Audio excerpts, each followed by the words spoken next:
अस्सलाम वालेकुम दोस्तों फैसल नज़ीर आज एक नई वीडियो के साथ आपकी खिदमत में हाजिर है। दोस्तों आज आपको पायदार शीट बनाने का रिव्यू करवाएंगे कि किस तरह से बनती है। देखें आप किस तरह से 2-3 प्लाइयाँ जोड़ के कलर वाइज ब्लैक के अंदर इसको जोड़ते हैं। तो इस तरह से ये एक शीट जो मैंने फ़ोल्ड की, ये एक शीट है, ये इस प्रेस में तैयार होती है और इसमें तैयार होने के बाद ये इस शक्ल में होती है।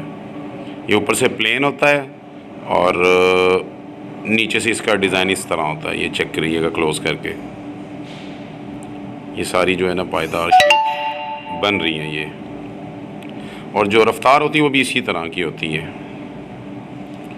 और ये मैं आपको दिखाता हूँ ये माल किस तरह सिंगल प्लाई में होता है और उसको फिर हम जोड़ के ना एक जो मैंने आपको शुरू में दिखाई है उस तरह शीट तैयार की जाती है। ये सारा ऑरेंज कलर है, ये इस तरह ऊपर लड़का इसके अंदर एक वाइट प्लाई लगाता है, ये इस तरह बनती है।